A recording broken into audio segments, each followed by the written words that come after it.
après-midi, nous avons l'honneur de recevoir Laurent Wauquiez, président des Républicains.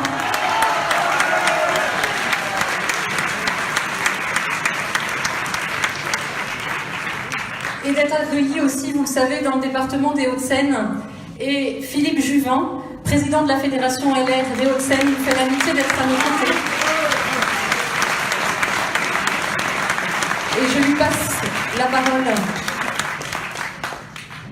Merci Madame la Présidente, merci Laurent. Mesdames et messieurs, je vous souhaite la bienvenue dans les Hauts-de-Seine. Un département qui aime la politique, un département qui a vu s'épanouir Charles Pasqua, qui a vu s'épanouir Nicolas Sarkozy. Et je me souviens, il y a un an, nous avons fait une grande réunion publique dans cette salle avec le maire, Manuel Aeschlimann. C'était ici, Laurent, et nous t'avons accueilli, et c'était le début d'une grande aventure. Alors, au fond, je suis ici pour vous souhaiter la bienvenue dans le plus beau département de France, à égalité avec la Haute-Loire, juste à égalité, on y travaille. Vous dire que, au fond, ce que vous faites est non seulement fondamental, mais je voudrais que vous compreniez que vous avez une responsabilité morale immense. Aux Républicains, nous sommes le parti des gens sérieux et des gens d'expérience. Vous êtes des gens sérieux. Vous travaillez. Vous contribuez à bâtir ce qu'est la droite. La droite, depuis toujours, a été protéiforme. Depuis toujours. Et nous n'avons pas peur du débat d'idées. Nous ne sommes pas une caserne en marche, tous du même pas, où le chef décide, où la base exécute, où les députés refusent de signer le moindre amendement dès lors qu'il vient de l'opposition. Nous sommes des gens qui croyons au travail, qui croyons à la réflexion politique. Et c'est ça qui fera la différence demain. Les Français, que veulent-ils? Ils veulent de la sincérité. Vous êtes sincère. Ils veulent du sérieux. Vous êtes sérieux. Ils veulent de l'expérience. Et je veux saluer ici tous les élus locaux de sens commun dans les Hauts-de-Seine qui font vivre le département. Je pense à Caroline Bermondran en particulier. Caroline, qui nous accueille à Asnières, dans sa commune. Eh bien, mes amis, ce que vous êtes en train de bâtir, c'est la droite de demain. C'est la République. Merci de votre présence dans les Hauts-de-Seine. Laurent, tu as la parole.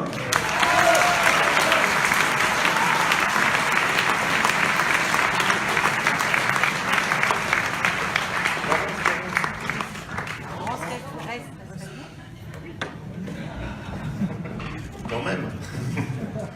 Ouh là là. Vous avez le droit d'éclairer aussi la scène. J'ai été très impressionné par cette musique de space opéra. Je me suis dit quand même, à Sens Commun, on sait faire les choses.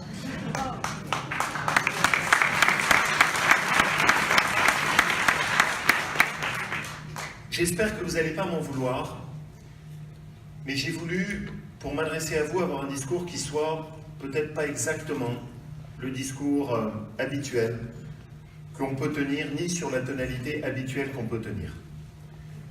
Cette rencontre et pour moi ce dialogue avec Sens Commun, c'est un espace qui est ouvert sur une réflexion plus longue, plus profonde, et qui permet aussi de se poser.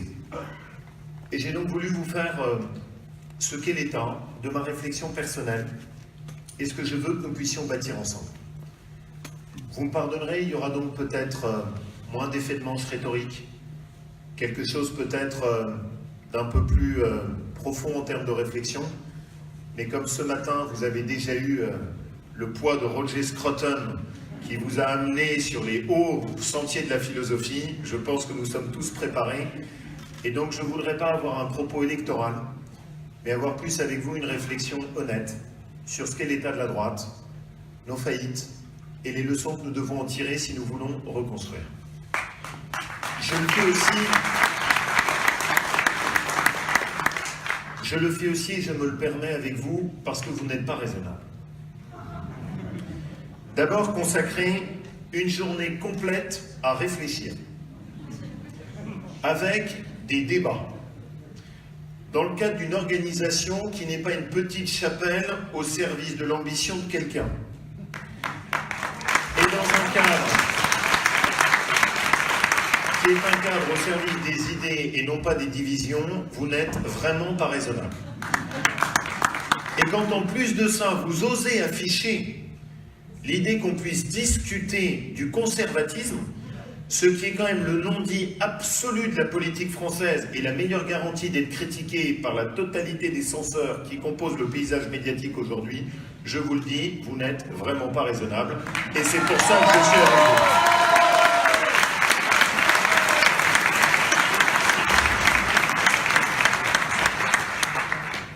D'abord, penser et réfléchir à ce que nous proposons.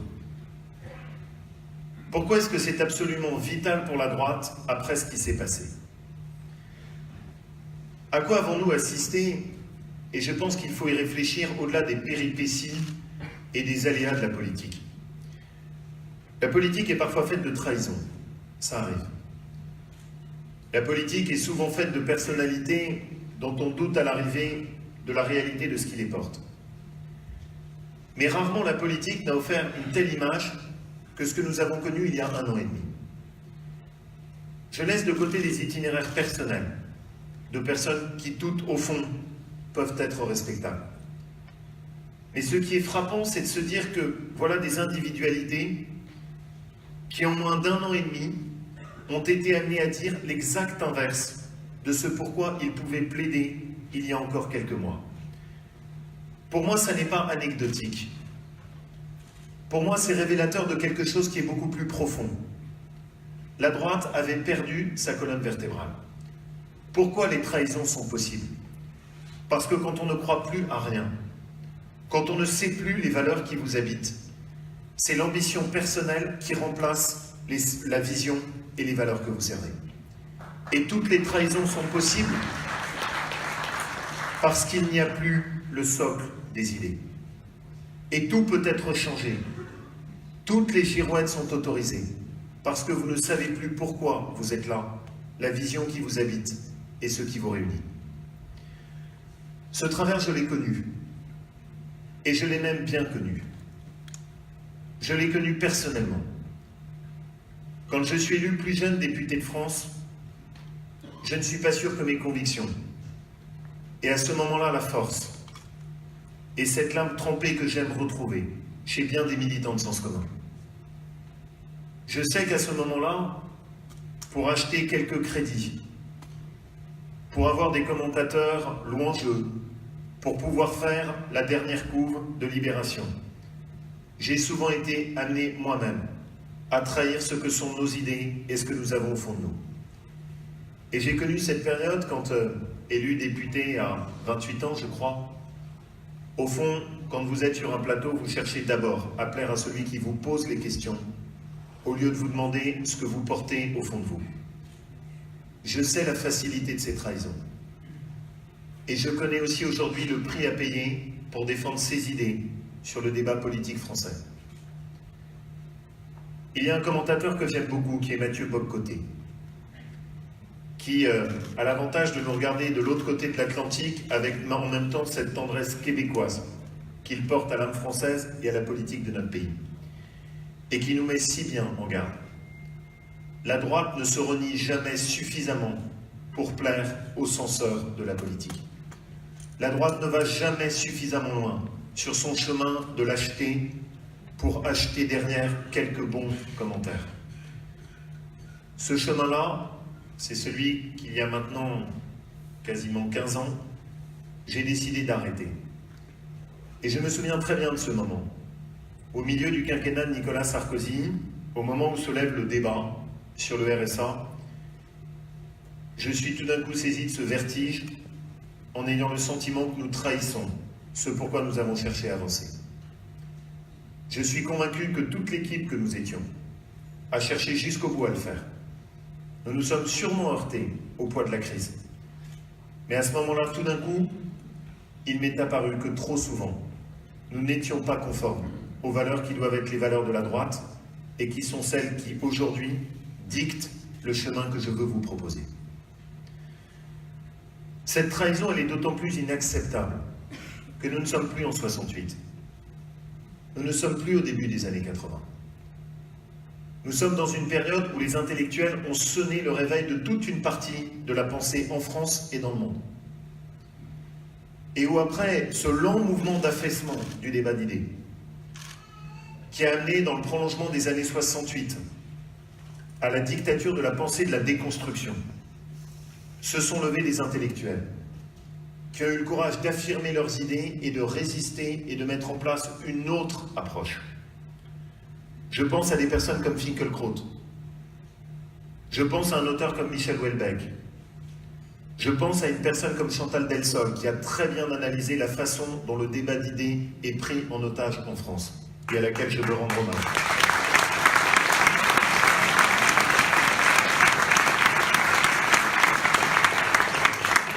Je pense à quelqu'un évidemment comme Roger Scruton, qui a ce titre extraordinaire et qui nous invite à l'urgence de redevenir conservateur. Mais je pense aussi à des gens comme Onfray. La pensée s'est réveillée. Cette pensée consistant à se réapproprier ce que nous sommes, les valeurs, ce que nous voulons transmettre, s'est réveillée. Et nous, du côté de la classe politique, qu'avons-nous fait? Nous avons poursuivi ce chemin de lâcheté et de couardise. Nous n'avons pas été à la hauteur de ce réveil. Nous n'avons pas compris que porté en avant-garde par quelques intellectuels se levait dans notre pays une nouvelle aspiration à ce que l'on redonne des repères, à ce que l'on redonne des fondations. Et nous avons cherché à tout concilier. Nous avons cru que la politique pouvait continuer à être ce filet d'eau tiède qui conduit à des eaux saumâtres dans laquelle on ne sait plus ce qu'on pense, on ne sait plus ce qu'on dit, et à l'arrivée, vous êtes sûr que quand on est aux responsabilités, c'est la trahison qui préparera les déceptions. Je suis convaincu qu'il est plus que temps que nous profitions de cette période qui est au fond une opportunité pour nous, où tout a été mis à terre, où tout a été perdu, où la droite a sans doute connu la plus grave de ses défaites depuis 1958, pour que nous puissions tout refonder et repartir de zéro en tirant enfin une bonne fois pour toutes les leçons de nos échecs. J'en suis convaincu, les idées que nous portons sont aujourd'hui majoritaires dans le pays. Et le doute n'est pas tant sur les idées de la droite, le doute est sur notre capacité à faire. Le doute n'est pas sur les valeurs que nous incarnons et que nous voulons mettre en œuvre. Le doute qui hante nos compatriotes, c'est l'ère du soupçon, où quand ils nous voient, quand ils nous regardent, ils s'interrogent et se disent, est-ce que si nous leur faisons confiance une dernière fois, est-ce qu'ils nous trahiront, ou est-ce que cette fois-ci, ils iront enfin jusqu'au bout? Pourquoi est-ce qu'Emmanuel Macron n'est pas le renouvellement de la politique? Il n'est pas le renouvellement de la politique parce qu'il est au contraire le summum de l'expression de leur vision pour la France, c'est de dire demain, nous serons une start-up nation. Moi, je crois qu'il y a bien d'autres choses à dire sur l'état du pays. Je défends les start-upers, je défends les entrepreneurs, mais faire de la politique, c'est autre chose que de dire que l'avenir de notre pays, c'est d'être une start-up nation. La France, c'est infiniment plus.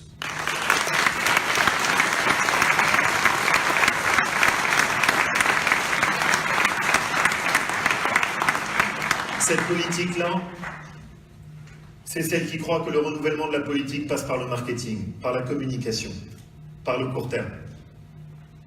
C'est la politique dans laquelle chaque geste nouveau est le reniement de ceux qui l'ont précédé. Une politique qui amène à faire la leçon, à juste titre, à un lycéen qui ne s'adresse pas correctement au président de la République, pour 2 jours plus tard, faire une fête électronique indigne sur le perron de l'Élysée, donnant une image qui n'est pas acceptable. C'est celle qui amène un président de la République à répondre, dans le cadre d'une itinérance mémorielle, quand on l'apostrophe sur l'essence, en disant « l'essence, c'est pas Bibi », propos que je ne suis pas sûr que le général de Gaulle aurait repris à son compte, pour ensuite faire une interview à TF1 sur le porte-avions, donnant ainsi cet étonnant contraste d'une politique incapable d'incarner sur la durée une véritable transcendance.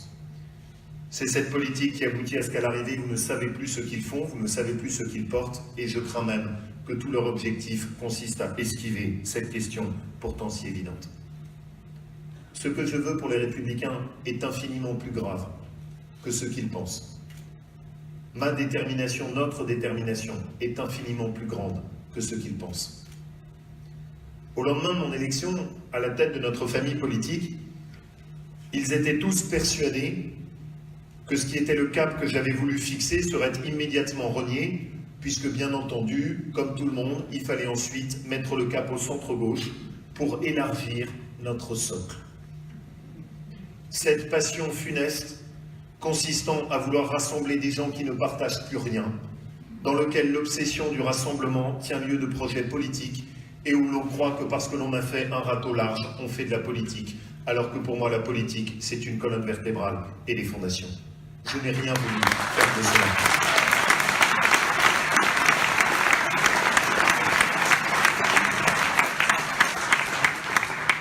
Ma détermination est infiniment plus grande que ce qu'ils pensent. Ils voudraient qu'à la première adversité, au premier vent adverse, nous commencions immédiatement à changer le cap. Que pour acheter quelques gains de popularité temporaires dans les sondages, on adapte notre discours à la courbe de l'opinion publique. Mais cette politique-là, nous l'avons ô combien pratiquée par le passé. Il y a 1 an et demi, quand je mettais en garde contre les illusions du macronisme, j'étais parfois bien seul. Et bien des responsables de notre famille politique, indexant leur discours aux courbes des sondages, invitaient à tendre la main à Emmanuel Macron sans comprendre ce qu'était la réalité de ce qu'il portait. Quand aujourd'hui je vois les mêmes ne plus avoir de mots assez durs contre le président de la République parce qu'il est maintenant à 25%, je m'interroge en me disant, et si demain ils remontent, est-ce qu'à nouveau ils changeront leur discours? Moi je ne change pas mon discours, j'ai les mêmes idées, les mêmes valeurs, la même conviction, parce que j'ai une vision pour la France, et c'est cela que je veux vous expliquer. Tout le reste n'a pas d'importance. Laissez-leur les sondages, laissez-leur le court terme, laissez-leur le marketing. La renaissance de la politique française ne se fera que sur les idées et sur la détermination à faire. Il n'y a pas d'autre renaissance pour la politique en France.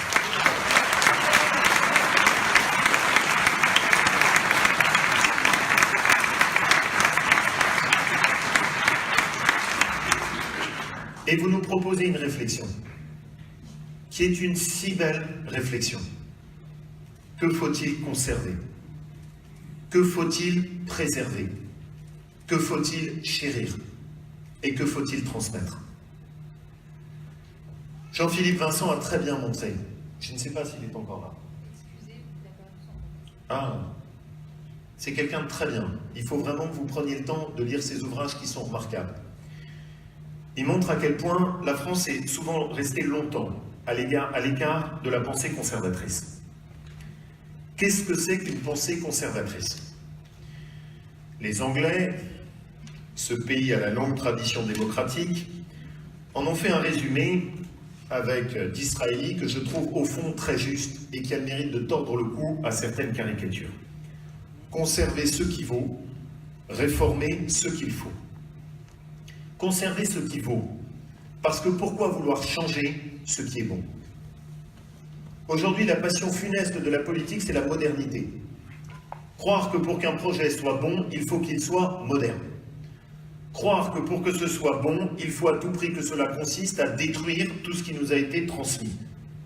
Mais moi, si avancer consiste à se précipiter dans le gouffre, si la modernité consiste à créer une société qui est une société de tristesse, dans laquelle les gens sont malheureux, je n'achète pas cette modernité. Ma préoccupation à moi n'est pas la modernité, ma préoccupation c'est d'apporter les valeurs que j'y crois sont indispensables à la fois au passé et à l'avenir de notre pays. Conserver ce qui vaut, quelle belle phrase. Réformer ce qu'il faut. Quand vous écoutez en ce moment le discours du président de la République et du gouvernement, on a l'impression que leur seul mantra, c'est « nous réformons ». Mais vous réformez quoi? Mais vous réformez pour faire quoi? Mais est-ce que ça n'est pas de l'agitation? Est-ce que vous réformez vraiment ce qui est nécessaire dans notre pays? Et est-ce qu'à l'inverse, vous ne touchez pas ce qu'il faudrait garder? Est-ce que vous permettez vraiment de déverrouiller les nœuds qui bloquent aujourd'hui la France? Ou est-ce que vous faites de l'agitation consistant à traiter quelques sujets de tête d'épingle sans comprendre ce que sont les fondamentaux qu'il faut arriver à rétablir. Réformer ce qu'il faut, c'est une incitation à la modération. C'est une incitation à comprendre que le politique ne peut pas tout.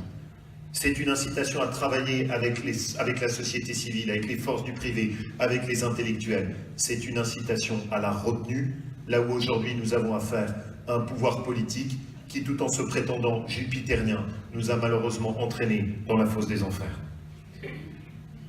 Il y a un politique français qui l'avait parfaitement compris, c'est Pompidou. Sans doute l'homme qui a le mieux incarné cette philosophie à laquelle je suis attaché.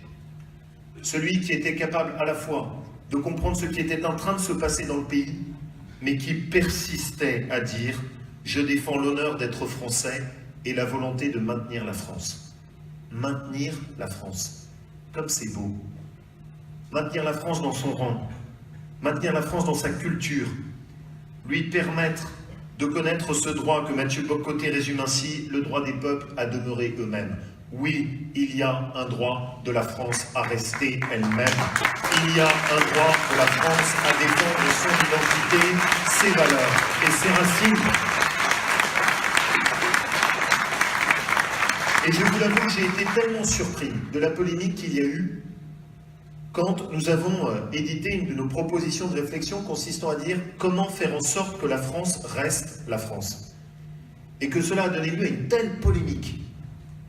Mais qu'est devenue la politique en France quand défendre quelque chose qui me semble à moi si évident?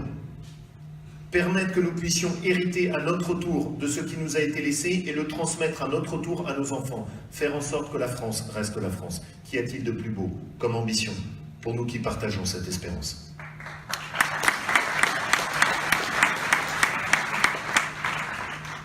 Et je veux vous expliquer ce qui est tout le cœur de ma réflexion. Je suis intimement convaincu que nous avons construit petit à petit, sans nous en rendre compte, une société malheureuse parce qu'elle a fragilisé systématiquement, méthodiquement, avec un acharnement qu'on trouve rarement dans un pays, toutes les fondations qui étaient les nôtres. Et nous avons cru que cette soi-disant modernité construirait l'avenir heureux de la France. Nous étions un pays qui croyait à l'intégration républicaine, nous avons laissé place au communautarisme. Notre pays reposait sur la méritocratie par l'école, nous avons installé une société dans laquelle nous avons détruit le rapport à l'effort. La France reposait sur le travail, j'y reviendrai. Nous avons changé notre système social pour en faire un système d'assistanat qui décourage celui qui travaille, qu'il soit un entrepreneur ou qu'il soit un salarié modeste au SMIC. Nous étions une société qui était fière de son identité, de sa culture, de son histoire, de sa littérature. Et nous avons petit à petit laissé l'éducation tourner le dos à tout ce qui faisait la grandeur et la fierté de la grande nation. Eh bien, ma conviction profonde, c'est que c'est tout l'inverse qu'il faut faire. Nous voulons assurer l'avenir de la France, redonnez-lui des fondations. Nous voulons faire en sorte que le pays ait à nouveau de l'audace et qu'il ait de l'envie, redonnez-lui ses valeurs. Nous voulons faire en sorte que la France puisse retrouver le sens du grand large, redonnez-lui ses fondations. Vous ne construisez pas sur le sable, vous ne construisez pas sur le néant, vous ne construisez rien sur la déconstruction. Et vous pouvez tout construire quand vous avez l'audace de retrouver ce qui vous a permis d'avancer jusque-là. 4 valeurs fondatrices, qui sont pour moi les 4 valeurs que nous devons défendre ensemble. La première, c'est le travail. Et c'est pour moi le premier pilier. Quand je dis cela, je pense aussi au personnalisme d'Emmanuel Mounier. Lui qui a parfaitement compris que le travail, c'était à la fois le pouvoir d'achat, et c'est respectable, mais c'est infiniment plus. C'est aussi le respect, c'est aussi l'épanouissement, c'est aussi la possibilité de se réaliser, c'est la possibilité de faire et de créer. Les gens qui étaient hier dans la rue n'étaient pas uniquement des gens qui manifestaient contre les taxes. Ça n'était pas uniquement des gens qui protestaient contre l'augmentation de la taxe sur l'essence. C'était aussi la France qui travaille et qui poussait juste un cri. Pourquoi ne sommes-nous aujourd'hui plus reconnus?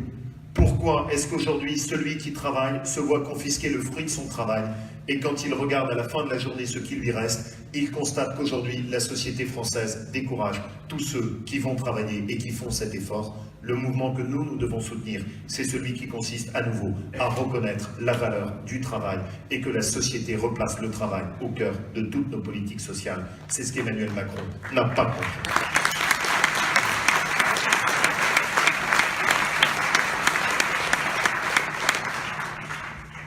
Cela veut dire que notre famille politique doit plaider pour les économies sur la dépense publique, ce que nous n'avons jamais su faire. Cela veut dire qu'il faut que notre famille politique plaide pour la baisse des taxes et des impôts, pour redonner de l'oxygène au pays. Ça veut dire qu'il faut que notre famille politique plaide sur le fait d'encourager ceux qui ont l'audace d'entreprendre et qui prennent des risques. Cela veut dire que notre pays doit se rappeler qu'il a été construit par des ouvriers, par des agriculteurs, par des ingénieurs, qui avaient le sens précisément du travail et de l'effort. Et qu'une société ne peut pas tenir quand elle ne reconnaît pas à sa juste valeur celui qui travaille. C'est le premier poison qui affecte aujourd'hui la France. Nous sommes sans doute la seule famille politique qui défende le travail. Ce ne sont pas des programmes qui sont soutenus ni par l'extrême droite, ni par l'extrême gauche. Et Emmanuel Macron a montré à quel point il tournait le dos à la France qui travaille. C'est notre premier devoir et ça doit être la première matrice de reconstruction de la France, le travail.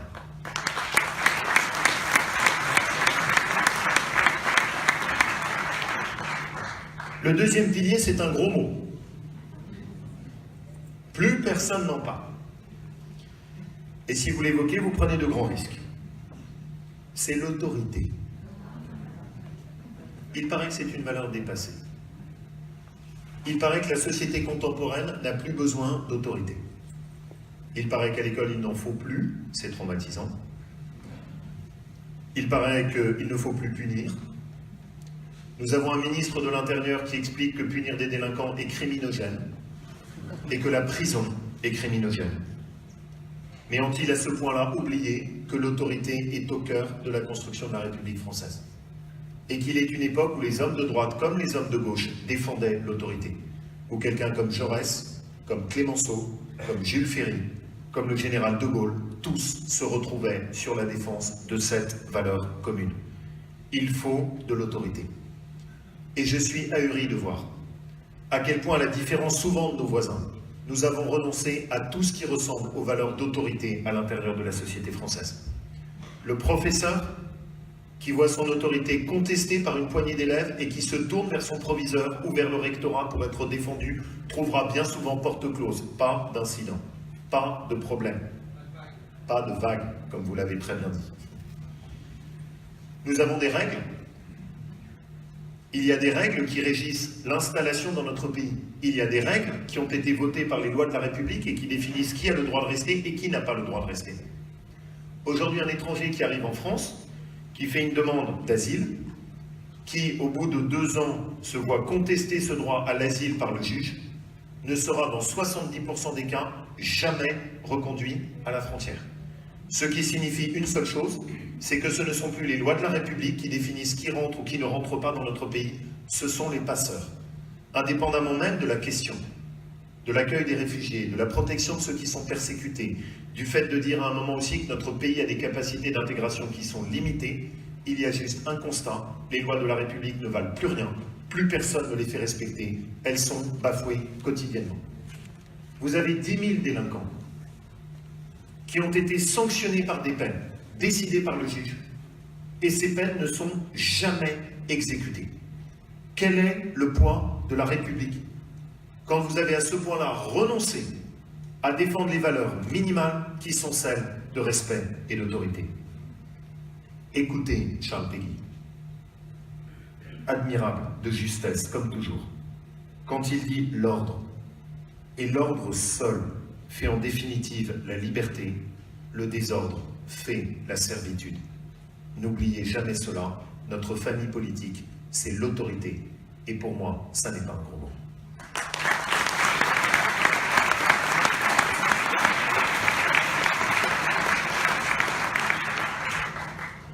Le troisième pilier, c'est la nation. La nation. La nation en France, ce n'est pas une addition des habitants. La nation en France, ce n'est pas une somme d'individus.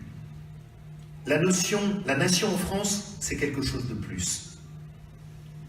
La nation en France, c'est aussi un effort de tous les instants, dans notre pays qui est un miracle de l'histoire, qui a été construit par la passion tenace des rois de France, qui l'ont transmis à leur tour à la République, avec cette lucidité de Bonaparte puis de Napoléon, de la stabilisation des acquis de la Révolution, reprenant parfois bien des héritages de Louis XIV, de Louis XI, de Saint-Louis. Ça, c'est le miracle de ce qu'est la nation française. Eh bien, n'ayons pas peur de défendre d'abord les intérêts de la France. Nous sommes quand même un pays étonnant. Quand on vend Alstom à Siemens, nous, les titres de la presse, titrent chez nous « Géant, naissance d'un géant ferroviaire européen ». Et le Frankfurter Allgemeine Zeitung, le Welt, eux, titrent de l'autre côté « Enfin, Siemens, l'allemand, rachète Alstom, le français ». Nous donnons parfois l'impression de vouloir nous débarrasser de la France. Cette passion funeste, elle a souvent habité notre pays. Marc Bloch, que certains membres du gouvernement visiblement n'ont ni lu ni compris et sont encore moins capables de citer correctement, Marc Bloch l'a si bien analysé dans L'étrange défaite. Ouvrage passionnant à la fois pour ceux qui aiment la stratégie militaire et qui cherchent à comprendre comment l'armée française a pu être défaite. Mais les pages pour moi les plus intéressantes sont les dernières. Celles où Marc Bloch analyse la trahison des élites. Ceux qui précisément avaient perdu le sens de la nation.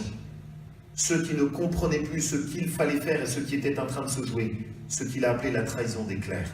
Et ceux qui n'arrivaient plus à comprendre ce que représentait le sursaut de la France et la transmission de ce qui étaient nos valeurs, aussi bien dans le domaine de l'école que dans le domaine des politiques, que dans le domaine de la défense. Il faut relire Marc Bloch pour comprendre potentiellement aussi ce qui se joue aujourd'hui dans nos lâchetés face à l'intégrisme islamiste. Marc Bloch, lui, avait cette lucidité extraordinaire de l'homme arrêté dans une prison, historien, qui redonne le sens du temps long et qui permet ainsi aux politiques de sortir de l'aveuglement. Relisez Marc Bloch et méditez ces périodes dans lesquelles précisément la politique était au rendez-vous de la lâcheté, mais pas de l'histoire. Je ne veux pas de cela pour la nation française.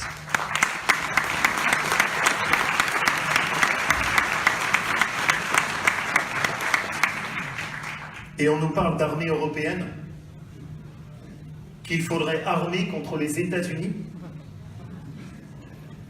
au même moment où on apprend que le budget de l'armée française, lui, est massacré, contrairement aux fausses promesses qui avaient été faites et qui avaient pourtant acculé le général De Villiers à la démission parce qu'il considérait que l'essentiel était en cause. Voilà un homme qui savait ce qu'était le sens de l'honneur.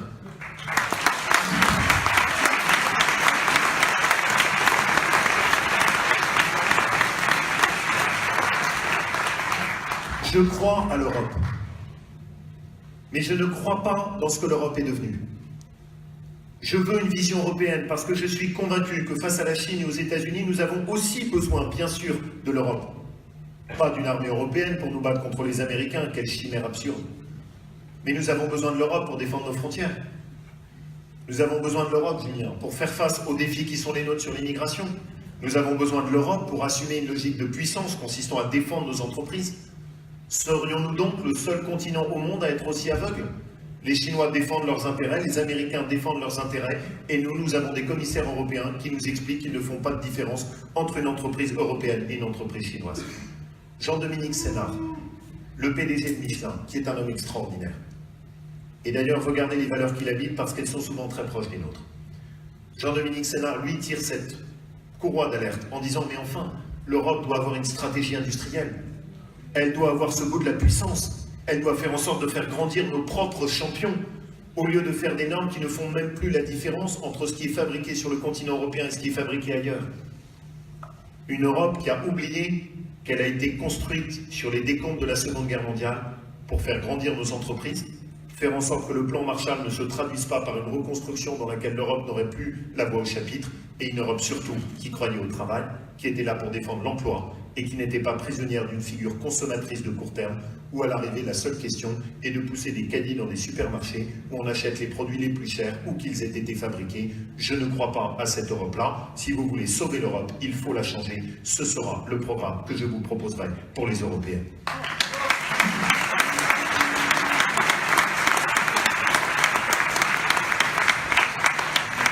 Et cette Europe assume évidemment son histoire. Parce que l'Europe n'est pas venue de nulle part. Elle est l'héritière de l'humanisme. Elle est l'héritière de la chrétienté. Elle est l'héritage de notre... Elle est héritière de ce qu'est la pensée, qui vient à la fois de la pensée grecque et de la pensée latine. C'est cela l'Europe.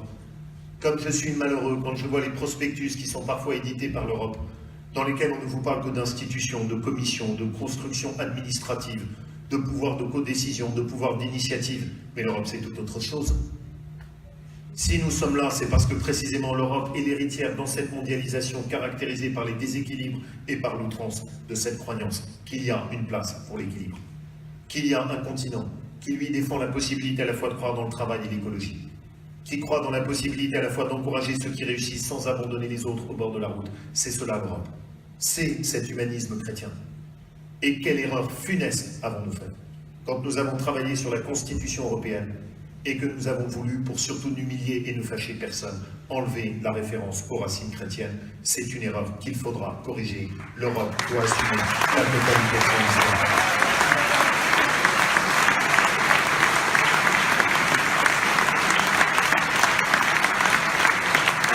La dernière valeur, le travail, l'autorité, la nation. La dernière est peut-être le bien le plus précieux, le plus difficile à comprendre, c'est la transmission. La transmission dont parle si bien François-Xavier Bellamy. La transmission, c'est un mot formidable. La transmission, c'est beaucoup plus que transmettre notre patrimoine, ce qui est déjà énorme. La transmission, c'est beaucoup plus que veiller à ce que nos monuments soient préservés, restaurés, que nos œuvres d'art soient exposées, comprises. La transmission, c'est beaucoup plus intime. La transmission, c'est notre histoire, c'est notre mode de vie. Ce sont nos héros, ce sont nos paysages, ce sont nos souvenirs. Transmettre. Il faut conserver, mais il faut transmettre. La conservation sans la transmission n'a pas de sens. La transmission, c'est ce qui nous amène à nous tourner vers les générations qui viennent. La transmission, c'est ce qui nous amène à comprendre que nous sommes héritiers de quelque chose que nous devons préserver et ensuite redonner à notre tour. La transmission, c'est la générosité dans le geste politique. La transmission, c'est cet esprit qui nous amène à dépasser ce qui est juste la contingence de notre propre époque.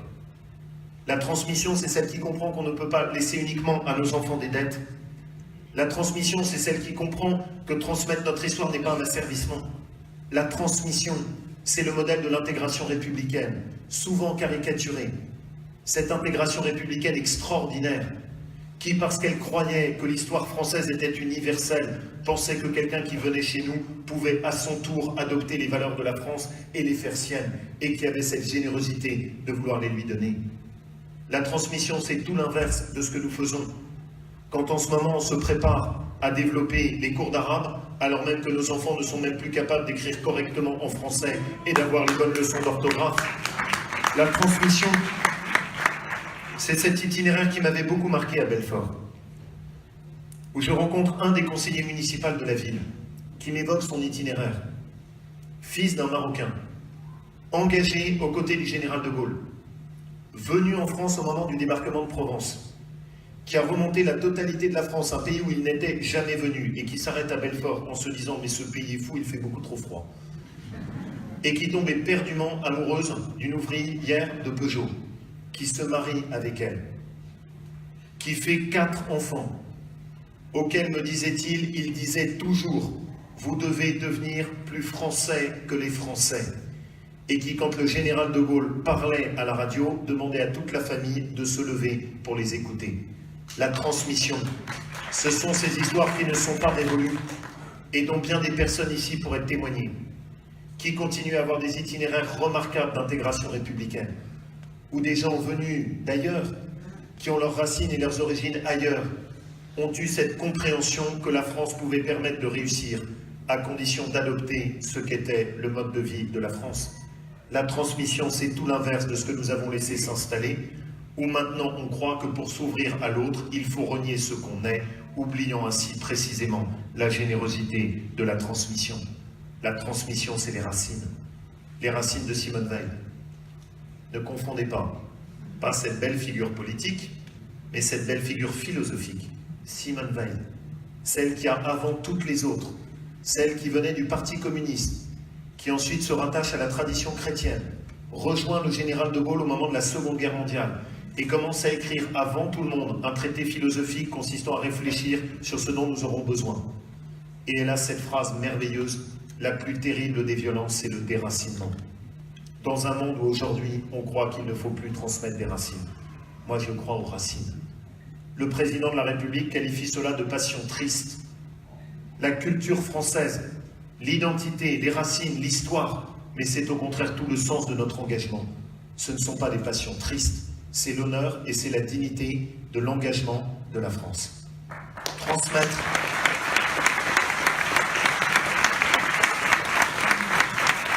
Transmettre, c'est aussi l'écologie. Et nous avons besoin d'inventer ensemble ce que doit être une écologie de droite. Parce que nous avons abandonné le terrain de l'écologie à une pensée de gauche, souvent extrémiste. Une pensée de l'écologie qui n'a pas compris que l'écologie, c'est aussi les terroirs, ce sont aussi les traditions. C'est aussi précisément tout ce pourquoi nous nous engageons. L'écologie, c'était intimement lié à cette idée de la transmission. Mais l'écologie, ce ne sont pas les taxes. L'écologie, ce ne sont pas les normes. L'écologie, cela peut être une écologie positive. C'est une écologie qui concilie la préservation et la foi dans le progrès. Mais l'écologie, c'est aussi une réflexion sur l'éthique. C'est aussi une réflexion sur ce qui est possible et ce qui ne doit pas être fait. L'écologie, cela vaut pour la biodiversité. L'écologie, cela vaut pour le réchauffement climatique. L'écologie, cela vaut pour la préservation de nos paysages. Et l'écologie, cela vaut aussi pour ce qui est aussi une espèce humaine, la nôtre. Cela vaut aussi pour l'homme. Cela vaut aussi pour le fait de défendre ce qui est le mode naturel de reproduction, de filiation, de transmission de le nôtre.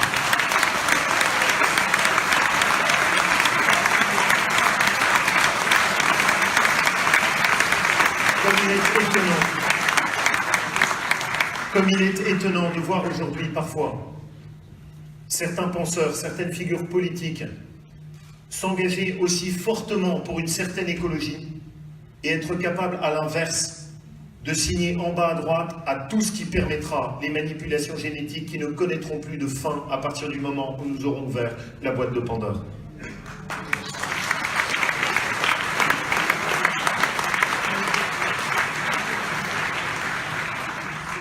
Je respecte profondément, et vous avez toujours respecté profondément, les souffrances de couples de même sexe qui ont ce désir d'enfant, que nous pouvons tous comprendre, parce qu'il n'y a rien de plus beau, bien sûr, que le désir d'enfant. Mais l'enfant n'est pas un droit. L'enfant, c'est un devoir. L'enfant, c'est ce vers quoi doivent être tournés tous nos efforts. Il n'y a pas un droit à l'enfant. Dans une société consumériste qui aurait à ce point-là oublié ce qu'est la filiation et l'enfance. Et surtout notre devoir à chacun, dans le même temps nous devons comprendre ces itinéraires individuels. C'est de rappeler que nous sommes là aussi pour avoir une vision qui est une vision de société, dans laquelle, au-delà des souffrances, des demandes, des attentes de couple, il y a aussi ce que nous voulons pour l'avenir de notre pays. Je n'accepte pas que ce débat-là nous soit proposé par toute petite tranche, en nous ayant expliqué d'abord que c'était seulement le mariage pour tous, en nous expliquant maintenant aujourd'hui que ce sera seulement la procréation médicalement assistée pour des couples de même femme, c'est-à-dire l'enfant sans père. Et en nous expliquant que bien entendu, tout ceci n'a rien à voir avec la gestation pour autrui ou d'autres manipulations qui pourraient ensuite venir. C'est faux. C'est évidemment faux. Tout ceci est un débat global. C'est un débat d'ensemble. C'est un débat dans lequel c'est une vision qui est liée. Je refuse aussi qu'on nous explique que tout ceci est le mouvement de la modernité et que nous devrions nous taire. Vous avez compris à quel point cet argument ne m'impressionne en rien. L'éthique, précisément, consiste à dire que ce qui est scientifiquement possible n'est pas nécessairement souhaitable. L'éthique, c'est précisément la noblesse du choix politique. L'éthique, c'est celle de Spinoza, qui consiste à dire qu'il faut que nous nous interrogions qu'il faut que nous réfléchissions à ce que nous voulons, qu'il faut que nous réfléchissions à ce que nous acceptons et ce que nous refusons. L'éthique ne peut pas être conciliable avec une soumission à un discours purement scientifique qui nous dit circuler, il n'y a rien à voir, c'est maintenant possible, c'est donc une libération et il faut le faire. Je ne crois pas à cela.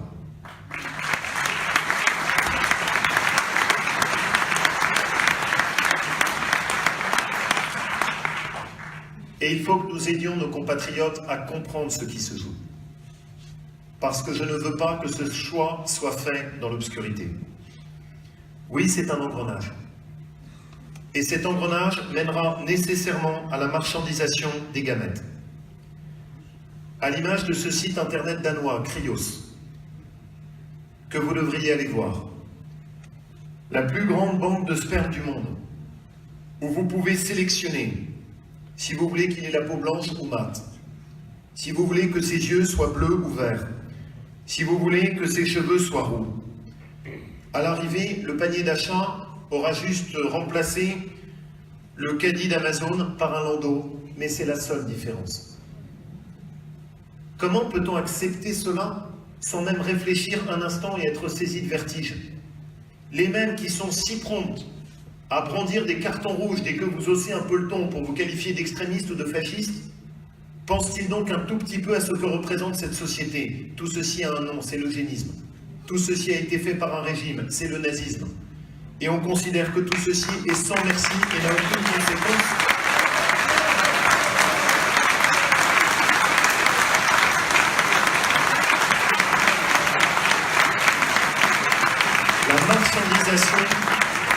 La marchandisation des gamètes humaines ouvre le chemin à l'eugénisme. Je ne veux pas de l'eugénisme pour l'avenir de la société française. Et encore une fois, je comprends toutes les aspirations. Mais je veux juste que l'on comprenne où cela nous amène. Je veux juste leur dire attention, rendez-vous compte de ce vers quoi vous nous amenez. Est-ce que demain on va ainsi sélectionner qui sera choisi, qui ne sera pas choisi? À quoi ressembleront nos enfants? Au lieu de laisser ce qui est la magie de ce qu'est la filiation humaine, c'est cette part extraordinaire du hasard qui ramène l'homme à sa contingence et à sa modestie. Nous ne sommes pas des dieux. Nous ne devons pas nous arroger le pouvoir de décider comme des dieux et de manipuler ainsi la reproduction de l'espèce humaine.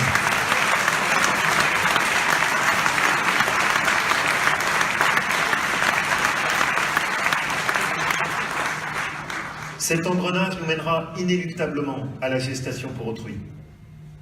Parce que tout le raisonnement intellectuel sur lequel il repose mène évidemment à la gestation pour autrui. Parce que quand on aura expliqué que pour des couples de même sexe femmes, on a fait en sorte qu'ils puissent avoir accès à un enfant, on nous expliquera évidemment qu'il est injuste de ne pas ouvrir ce droit pour des couples d'hommes. La gestation pour autrui, les mères porteuses, cela consiste à payer une femme pour qu'elle enfante et que cet enfant lui soit arraché à la naissance. On habille tout cela de mots, on y met des mots pour cacher la réalité, on explique que ce n'est pas un paiement, mais que c'est une compensation. Mais enfin, tout le XXe siècle a été un parcours de libération de la femme, d'essayer de soustraire la femme de la marchandisation du corps humain. Et qu'est-ce donc que cela d'autre que la marchandisation du corps humain? Je vois très bien. Et encore une fois, je peux comprendre ceux qui ne partagent pas nos idées. Mais je veux aussi que l'on respecte les idées que nous portons. Et je veux aussi que l'on puisse dire qu'il faut que nous allions au bout de ce qui est posé. Je veux que l'on puisse dire que bien évidemment cela mène à l'eugénisme. Je veux que l'on puisse dire que bien évidemment cela amène à la marchandisation du corps humain. Je veux que l'on puisse dire que bien évidemment cela ouvre la voie à un changement d'une nature immense qui sera sans doute une des plus grandes ruptures au moment où au contraire nous prenons conscience de la fragilité de la planète. Il y a un homme que je respecte pour la cohérence de ses idées, qui lui est un vrai écologiste, le rare écologiste cohérent. José Bové, lui, a le courage de dire « La boîte de Pandore vers l'eugénisme et l'homme augmenté, je reconnais la cohérence d'idées qui est la sienne. »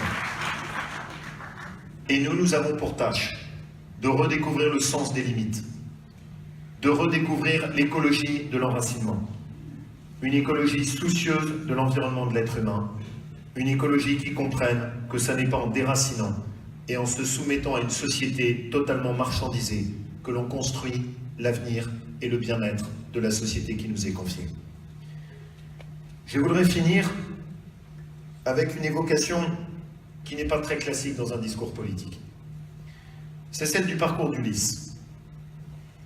Peut-être que certains vous en ont parlé aujourd'hui. Ulysse, c'est cette figure qui s'est perdue.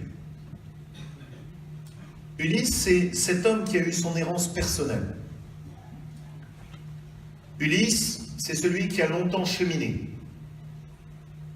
et qui s'est souvent lui-même aveuglé. Ulysse, c'est celui qui revient ensuite sur l'île d'Ithaque et qui vient retrouver Pénélope. Ulysse, c'est celui qui retrouve sa maison, dans laquelle les prétendants ont installé le chaos et le désordre. Ulysse, à ce moment-là, et c'est ce moment qui les permet de se retrouver, si bien évoqué par le livre de François-Xavier Bellamy. C'est celui qui se souvient qu'il y a au cœur de la maison le lit, qui est, dans l'iconographie grecque, l'incarnation du foyer. Et ce lit n'a pas été construit sur nulle part. Ce lit a été construit sur une souche d'olivier. Ce lit ne peut pas bouger. Ce lit n'est pas escamotable. Ce lit ne peut pas passer d'une pièce à l'autre. Parce que ce lit va chercher, au cœur de tout ce qui est l'histoire de son foyer, sa force et sa solidité. Je suis convaincu qu'il y a en France encore cette souche d'olivier. Je suis convaincu que tant qu'il y a cette souche d'olivier, notre pays n'est pas fini. Je suis convaincu qu'il y a une possibilité pour l'avènement des futurs. Je suis convaincu que cette marche de déconstruction peut être arrêtée. Je suis convaincu que c'est notre mission. Je suis convaincu que c'est la seule bataille qui ait du sens. Je suis convaincu que la seule renaissance du politique, c'est celle qui passe par là. Je suis convaincu qu'il faut reconstruire. Et c'est pour ça que je suis à vos côtés. Merci à tous.